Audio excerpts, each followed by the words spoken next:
Molly watched from the front door of the mansion as her husband Philip got into his Jaguar XJ. She waved at him and blew him a kiss. Philip smiled and waved back before pulling out of the driveway and heading to the airport for his flight to New York. Molly leaned contentedly against the door jamb and enjoyed the South Florida morning. It was still cool, but soon the heat would start to build up. Their small front yard was on fire from lantana and pinta, and two magnificent bougainvilleas framed the front door and a small porch. The air was saturated with their floral scent, and butterflies flew from flower to flower. Molly was a red-haired 30-year-old beauty with a sociable personality and a fiery, independent streak. She was an editor at a publishing house working mainly with authors of romance novels and other fiction focused on women's tastes. With the advent of modern electronics, it became profitable to work from home, so she turned the second bedroom of their townhouse into a very functional office. Philip and Molly had been married for 7 years. Philip was 19 years older than Molly. Her family and friends were stunned by the age difference when they got married, but as Molly explained to her younger sister and selected girlfriends, the advantage of older men was that they were patient, consummate lovers who knew how to please a woman, unlike some young bulls her age, with whom she was asleep. After all, everyone knows that you drink aged wine, not new, because the old one tastes much better and richer. It didn't hurt that Philip was rich, very rich. Philip was originally from North America and, of course, was educated at Harvard. He has increased the family fortune through his highly successful international electronics company. Molly wasn't a fortune hunter, but still, a girl should be aware of any silver linings that potential suitors might bring down the aisle. Molly came to South Florida from the poor coal country of Kentucky in search of education and opportunities that were not available at home. She found both. Philip saw a gorgeous young woman waiting tables at a nightclub when she was finishing her graduate studies in English at a local university. Inexplicably, he was struck down by Cupid's arrow, and soon they were married. So, after all, Molly was a happily married young woman who was well-groomed and pampered, pursuing a career that she enjoyed. In late winter and spring, the couple lived in Florida in their townhouse. In the height of summer and autumn until the new year, they lived in their main and much larger house near the highlands in the mountains of North Carolina. It was a real mansion with several year-round servants and all the attributes of truly rich people. The townhouse in South Florida was their private retreat for just the two of them. Philip's business often required 1 or 2 trips per month, usually lasting from 3 to 5 days, sometimes more. This was not a burden for Molly, as she had a job, several hobbies, and was an avid fitness enthusiast. In addition, the townhouse was only 2 blocks from the beach, and half a mile away there was also a coastal strip of upscale shops, restaurants, bars, and nightclubs with various entertainment venues. She and Philip were there often, and when he was away, she also visited them without hesitation. After all, she was an adult modern woman. Molly watched her husband disappear on his way to the airport. He was a good man and a wonderful husband. She, in turn, was a devoted and faithful wife. Well, maybe it's a little exaggerated. She was really very devoted to Philip, and they made a great couple. But she was also a bright, young woman with an older husband of another generation. This combination sometimes leads to unpleasant complications. 3 or 4 years ago, Molly began to succumb to the siren song of carnal temptation in Philip's absence. She may have lost her way once or twice over the years. No, that's not quite right either. Perhaps it wasn't just that. Let's just say that she was a friendly, easygoing woman with a healthy carnal appetite, and that's it. In the past, a husband was in full possession of his wife and her precious physical assets. In the modern world, the husband's rights to his wife's physical property are more like a lease agreement than a purchase and sale agreement. Therefore, when the tenant, the husband in this case, cannot use the specified premises, it makes sense for the landlord, the wife in this case, to sublet their assets to another man in the absence of the main tenant. In this case, Molly's extramarital actions can be considered as the actions of a prudent businesswoman maximizing the return and use of her valuable carnal assets, which are in significant demand on the open market. After all, Molly was just a spoiled young woman, fooling around from time to time for fun and excitement, but with no serious intentions. Philip was a cosmopolitan, highly educated man of the world, with brilliant business skills. He was a committed realist and had no illusions. He knew that men would propose to his beautiful young wife as soon as he turned away, and his young wife will be strongly seduced by young stallions of her age. How else? This is an ancient fairy tale, often told in literature and played out in real life. Philip believed that he had a Ferrari as his wife. Such a treasure had no value, locked in a garage. Sometimes the Ferrari has to be allowed to race wildly on open roads. If someone wants to enjoy driving such a magnificent piece of physical art, they also have to accept that there may be speeding tickets along the way. Philip tolerated the potential sins of his young wife. They didn't have an explicit agreement, but he was thoughtful in his actions, and she was restrained. Philip kept his wife informed of his schedule and tried not to show up at home unexpectedly. And most importantly, he didn't pry into other people's business. Molly, for the most part, limited her flirtations to the times when he was traveling. Such dates were also generally limited to their time in South Florida. Back in North Carolina, there were servants and too many friends and relatives to be promiscuous without causing a public scandal. But here in South Florida, they were far from their usual social environment, and the area was awash with vacationers and snowbirds fleeing the winter weather. In this anonymous mass, prey was plentiful and easy for a young creature like Molly. Molly turned her gaze to the street, towards the beach. Andre was walking briskly just in time. He was a slender, dark-haired, cheerful man about her age. She waved enthusiastically and smiled happily.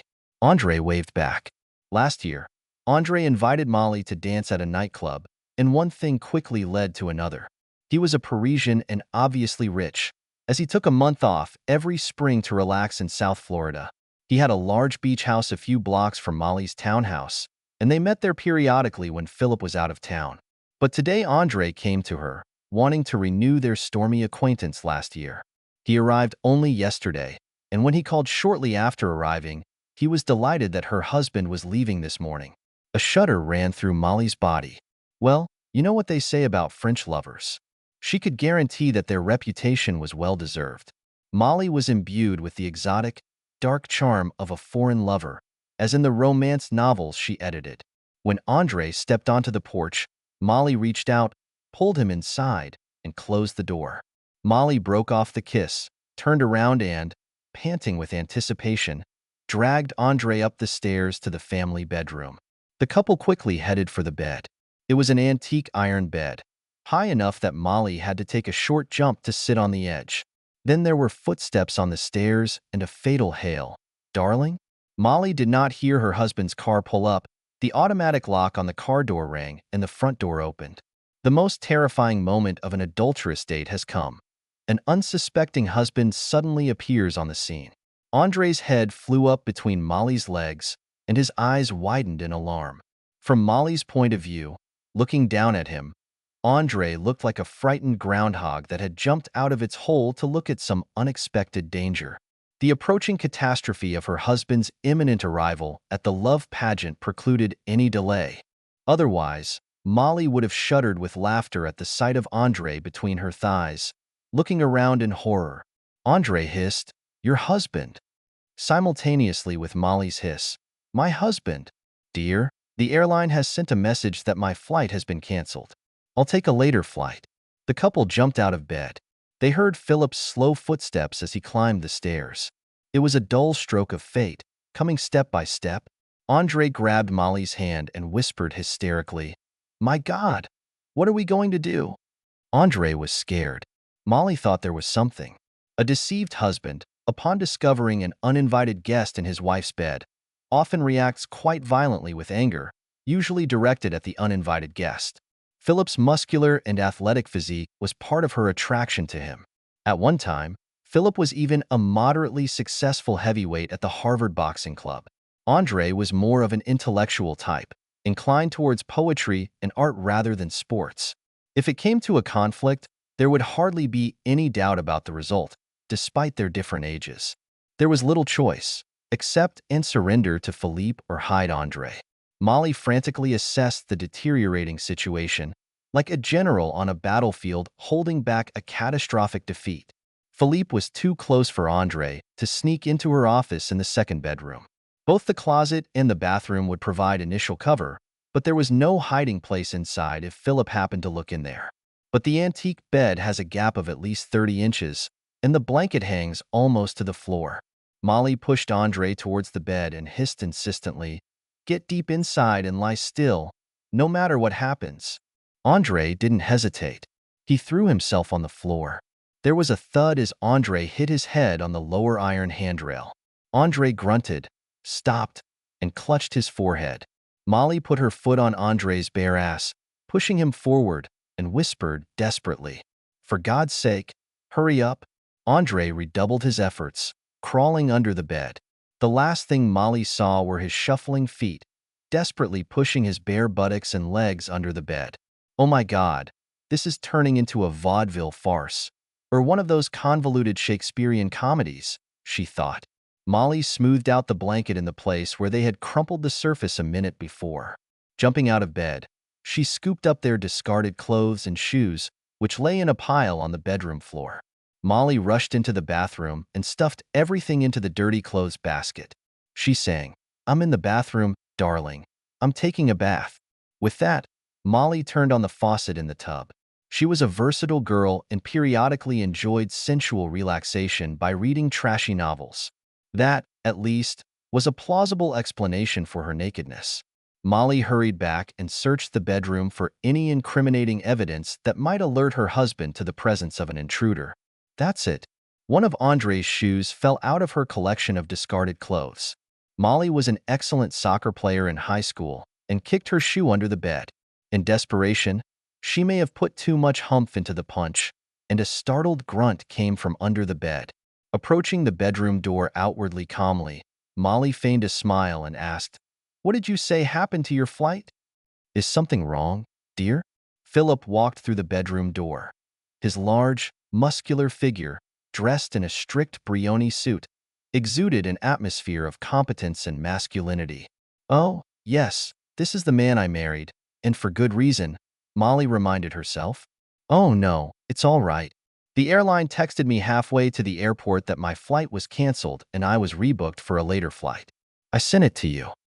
Philip froze, staring at the unexpected vision of his beautiful wife, looking at him with her sparkling brown eyes sparkling with fun. Maybe that sparkle was fear and not fun, or maybe it was a combination of all three.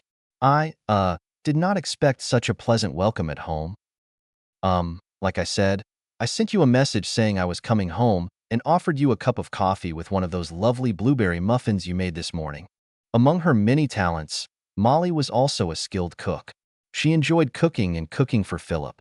Molly struck a defiant pose, sticking out her hip and brazenly throwing her hand on her hip. "Ah, I left my phone downstairs and didn't see the message.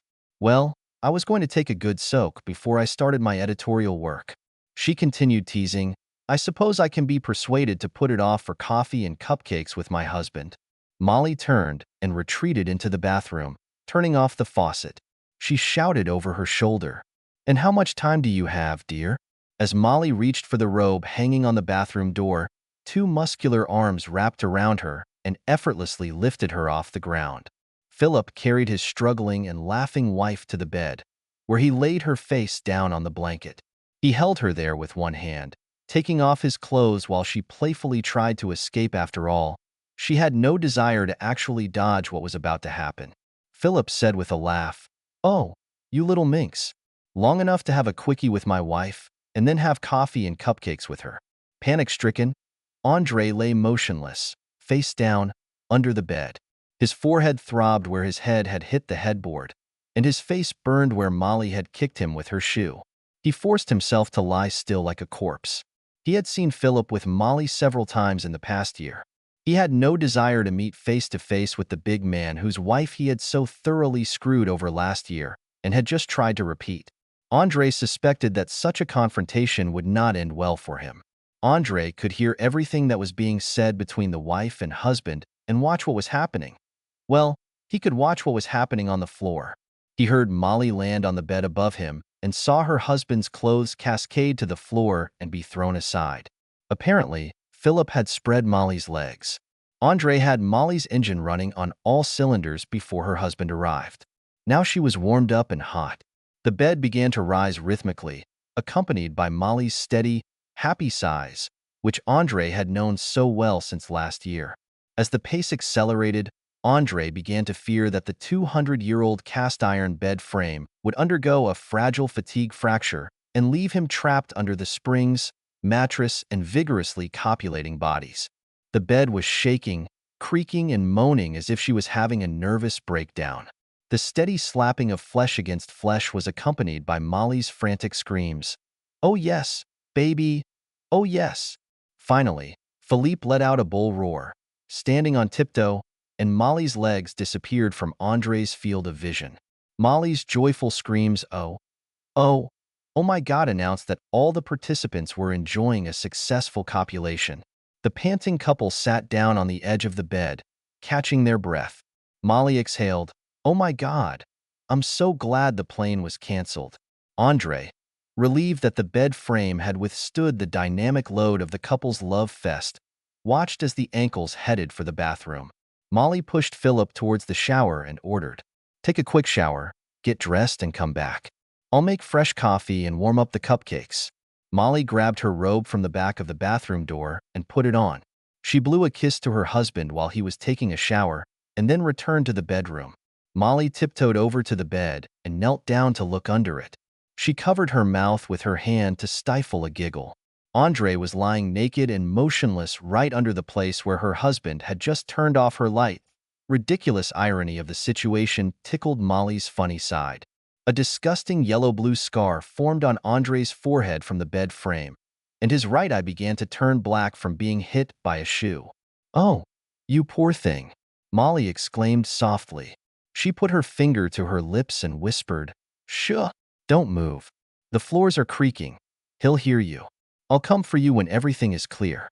Andre nodded, indicating that he understood. Molly got up, picked up Philip's clothes from the floor, and took them to the bathroom. Then she went downstairs. A few minutes later, Philip got out of the shower, got dressed, and went downstairs too. Andre remained as motionless as a church mouse. He had no desire to meet Philip in his native lair. As he became more and more tense, lying motionless in his cramped shelter, Andre could hear Molly's pleasant melodious voice and the richer tones of Philippe's voice, interspersed with light laughter as the couple enjoyed coffee and scones. A close-minded couple was sitting right under the place where his wife's frustrated and beaten lover was hiding. Finally, Molly looked at her watch and exclaimed, "Honey, that was great. But if you're going to catch a plane, you need to hit the road." Philip grimaced. "You're right. It was really great, but I have to go." The couple kissed warmly at the door, and Molly watched her adorable husband leave for the second time that morning. As Molly turned to go up the stairs, her phone on the table by the door rang with an incoming message. There were two messages from Philip, the old one about the canceled flight and his return home, and the new one that had just arrived. "Thank you for a wonderful morning. Don't have too much fun without me today." And a winking smiley face. Molly sat down on the steps with a mysterious smile, looking thoughtfully at the message. Andre was still acting like a good boy and hiding under the bed, waiting for her to release him. He could have waited a little longer. She needed to think about it. Did Philippe somehow know about Andre? The mention of today's fun and the winking face made her think. But it can also be completely innocent. It was unclear how Philippe could have guessed Andre's presence. But she also knew that Philip was a spicy condiment. He would put Sherlock Holmes to shame. Did he deliberately take his wife on top of her lover just for fun? Or out of spite? Or was it just an accident? Who knows what conclusions Philip, with his brilliant mind, can draw about today. Molly often wondered if her husband suspected or guessed about her sloppy, casual forays beyond marital boundaries. She, of course, appreciated his obvious tolerance and condescension to her sins, and tried to keep everything a secret so as not to embarrass her husband. Molly sat on the stairs for several minutes, deep in thought. Philip was indeed one of those one-in-a-million husbands. He was much older, and there were pros and cons to having such a husband. In the case of Philip, the pros definitely outweighed the cons. She reminded herself grimly that those women with husbands of about the same age would have much more time to enjoy themselves with their husbands than she and Philip did. Maybe it's time to grow up and take your marriage more seriously. Molly quickly typed a message to her husband. It said, "Plans have changed, dear. I'll take out the trash first. Then I'll pack my things and catch the afternoon flight to New York. Tell the Four Seasons front desk staff that your wife will join you at this time." She closed the message with the same winking emoji he sent her. And after that, Philip drove a hot and lively Ferrari alone, and there were no speeding tickets.